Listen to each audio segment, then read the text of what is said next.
গণতন্ত্রের পথ, রাষ্ট্রপতি শাসন নয়, জনতার রায়। বিগত কয়েক বছরে পশ্চিমবাংলায় এমন অনেক মুহূর্ত এসেছে যখন কেন্দ্র চাইলে ৩৫৬ ধারা প্রয়োগ করতে পারত, কিন্তু প্রধানমন্ত্রী তা করেননি। কেন? আইন শৃঙ্খলার প্রশ্ন উঠেছে, কেন্দ্রীয় এজেন্সির কাজে বাধা এসেছে, আদালতের পর্যবেক্ষণ এসেছে। অনেকেই বলেছিলেন এটাই রাষ্ট্রপতি শাসনের সময়, কিন্তু দিল্লি অপেক্ষা করল, কারণ সংবিধান বলছে রাষ্ট্রপতি শাসন শেষ অস্ত্র। আর আমাদের আজকের এই আলোচনার মূল ভিত্তি হল একটি অত্যন্ত আলোচিত নিবন্ধ। শিরোনামটা হল the ballot over the bullet, Bengal's Democratic mandate, অর্থাৎ গণতন্ত্রের পথ, রাষ্ট্রপতি শাসন নয়, জনতার রায়। যখনই কোনো রাজ্যে এমন পরিস্থিতি তৈরি হয়, স্বাভাবিকভাবেই রাজনৈতিক মহল থেকে দাবি উঠতে থাকে যে চরম পদক্ষেপ নেওয়া হোক। আর নিবন্ধটি দাবি করছে যে এই ইমার্জেন্সি বাটনটি হল আসলে সংবিধানের 356 ধারা, অর্থাৎ রাষ্ট্রপতি শাসন। হ্যাঁ, অনেকেই মনে করেছিলেন যে এই পরিস্থিতিগুলো 356 ধারা জারির একেবারে উপযুক্ত সময়। চারদিক থেকে প্রবল চাপও আসছিল কেন্দ্র যাতে হস্তক্ষেপ করে।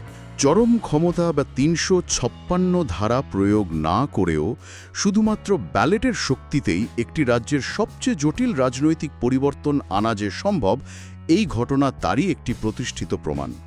হার জিত ভোট বাক্সে হবে, রাজভবন থেকে নয়। এই লাইনের ভেতরেই তো পুরো দর্শনটা লুকিয়ে আছে, তাই না? মানুষের মনের ভেতরেই এই বিশ্বাসটা তৈরি করা জরুরি ছিল যে কোনো শর্টকাট নেওয়ার দরকার নেই। হ্যাঁ, যখন কোনো রাজনৈতিক দল মাঠে নেমে প্রচার করে, মানুষের রায় চায়, তখন তারা আসলে সাধারণ মানুষকে ক্ষমতায়ন করে। নিবন্ধ অনুযায়ী প্রধানমন্ত্রীর স্পষ্ট বার্তা ছিল বাংলা বদলাবে ব্যালেটে, বুলেটে নয়। এই ব্যালেটে বুলেটে নয়, এই স্লোগানটার মধ্যে কিন্তু একটা আলাদা ওজন আছে। হ্যাঁ, অবশ্যই। এর মানে হলো ক্ষমতার পরিবর্তন কোনো প্রশাসনিক বল প্রয়োগ বা বুলেটের মতো আঘাতের মাধ্যমে হবে না। এর একটা চূড়ান্ত পরিণতি তো আসতেই হতো।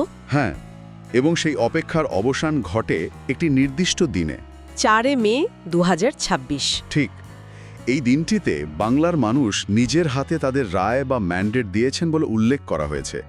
এই তারিখটিকে নিবন্ধে একটি ক্লাইম্যাক্স হিসেবে তুলে ধরা হয়েছে। এতদিনে যে রাজনৈতিক উত্তেজনা, আইনি লড়াই, ৩৫৬ ধারার জল্পনা আর মাঠে ময়দানে প্রচার, সবকিছু চূড়ান্ত হিসাব নিকাশ যেন এই দিনটিতে এসে মিলেছে। বিশেষভাবে একে মোদি শাহ জুটির ধৈর্যের জয় বলে উল্লেখ করেছে উৎসটি। আজকের আলোচনায় দেখা গেল যে চরম বিশৃঙ্খলা বা উস্কানি সত্ত্বেও 356 ধারা প্রয়োগ না করে এই যে ধৈর্য ধরাটা, এটা দীর্ঘমেয়াদী রাজনৈতিক বৈধতা এনে দিয়েছে। একদম। যদি এই কৌশল সত্যি এতটা সফল হয়ে থাকে এবং জনতার রায় এর বৈধতা অকাট্যভাবে প্রমাণিত হয়, তবে কি আমরা বলতে পারি যে ভারতের রাজনীতিতে 356 ধারার মতো চরম ক্ষমতার যুগ চিরতরে শেষ হয়ে গেল? এটা সত্যি একটা বিশাল বড় প্রশ্ন। ভবিষ্যতে কোনো রাজ্যের পরিস্থিতি যত খারাপই হোক না কেন, কোনো সরকার কি আর এই এমার্জেন্সি বোতাম টেপার সাহস করবে, নাকি তারা এই 2026-এর উদাহরণ টেনে ব্যালেটে ভরসা রাখবে এবং দীর্ঘমেয়াদী গণতান্ত্রিক প্রক্রিয়ার ক্লান্তিকর পথটিকেই বেছে নেবে? এই বৃহত্তর প্রশ্নটি যারা শুনছেন তাদের নিজেদের মতো করে ভেবে দেখার জন্য রেখে আজকের এই গভীর বিশ্লেষণ আমরা এখানেই শেষ করছি।